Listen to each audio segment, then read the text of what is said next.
বাংলাদেশ এই তিস্তা মহাপরিকল্পনা বাস্তবায়নের মধ্য দিয়ে নিজের পায়ে দাঁড়াতে চায়, নিজের আত্মসম্মান রক্ষা করতে চায়, কোনো দেশের মুখাপেক্ষী হতে চায় না।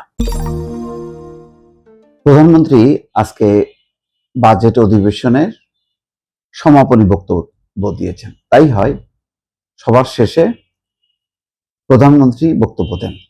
সেই হিসেবে প্রধানমন্ত্রী বক্তব্য দিয়েছেন। বক্তব্যের নানা দিক বিশ্লেষণ করার অপেক্ষা রাখে। এত তথ্যপূর্ণ এবং গোছানো বক্তব্য এটা চিন্তাই করা যায় না।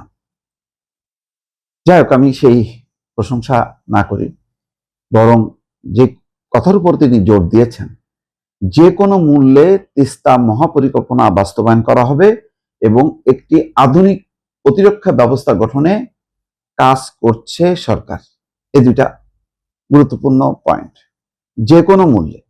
তার আগে পানি সম্পদ মন্ত্রী শহীদুদ্দিন চৌধুরী অ্যানি, তারও বক্তব্যে তিস্তা।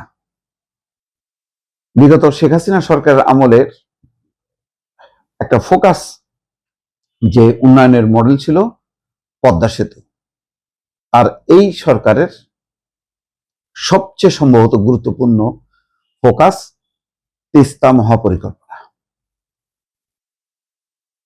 এর সাথে ভূ রাজনীতি আছে, এর সাথে নিরাপত্তা, এর সাথে উন্নয়ন, অর্থনীতি, অনেক দিক থেকে এটা খুব গুরুত্বপূর্ণ। এটা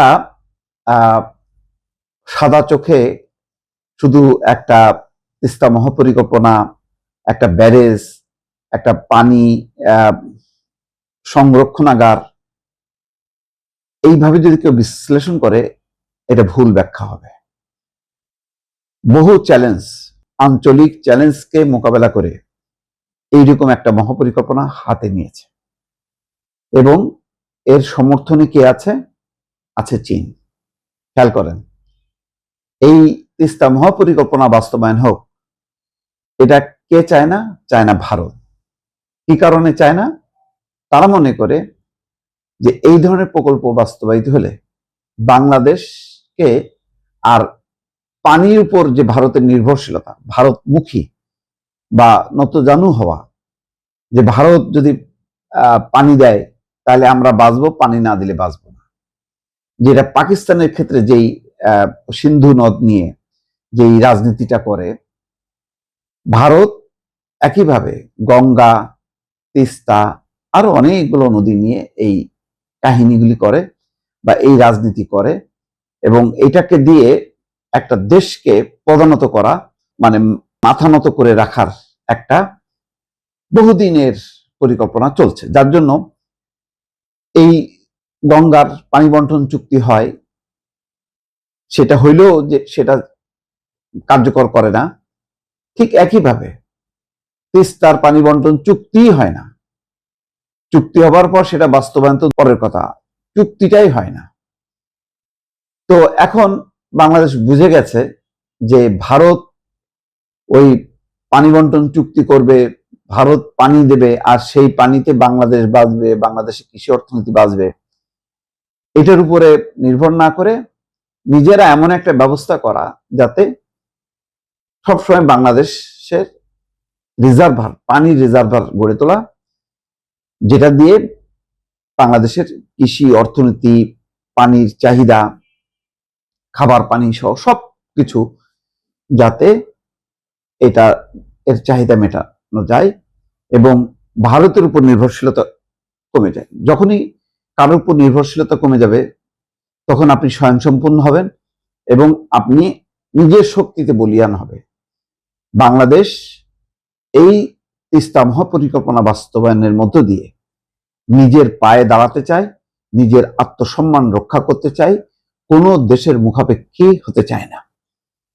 এইরকম একটি স্বপ্ন, এরকম একটি মহাপরিকল্পনা বাস্তবায়নে স্বাভাবিকভাবে ভারত এগিয়ে আসবে না, চীন এগিয়ে এসছে এবং চীনের হয়তো ভূ রাজনীতির কৌশল আছে। যদি বাংলাদেশকে এই প্রকল্প বাস্তবায়নের মধ্য দিয়ে বাংলাদেশের পাশে এসে দাঁড়াতে পারে, তাহলে ভারত বাংলাদেশের প্রতিবেশী হওয়া সত্ত্বেও বাংলাদেশের মন প্রাণ ভালোবাসা নির্ভরশীলতা চীনের উপর থাকবে। চীন এই ক্ষেত্রে আঞ্চলিক তার যে স্বার্থ, সেই স্বার্থ রক্ষা করতে পারবে, অর্থাৎ ভারতকে সে চাপে রাখতে পারবে যে বাংলাদেশ তার প্রতিবেশী দেশ হওয়া সত্ত্বেও নানা কারণে বাংলাদেশ চীনের উপর নির্ভরশীল।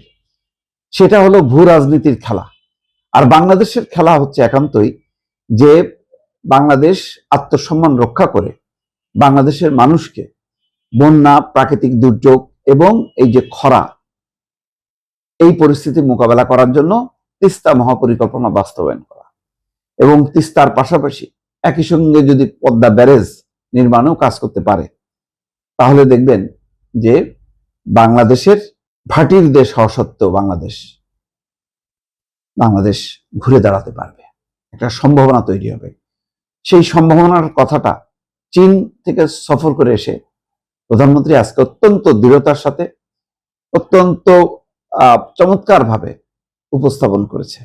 এবং একই সঙ্গে যেই কথাটা বলেছে যে একটা প্রতিরক্ষা ব্যবস্থা, নিরাপদ প্রতিরক্ষা ব্যবস্থা গড়ে তোলা, এগুলো সবই কিন্তু সামনের দিনে বাংলাদেশ কিভাবে নিজের পায়ে দাঁড়াতে পারবে, নিজের শক্তিতে সে বলিয়ান হবে, তার একটা পরিকল্পনা।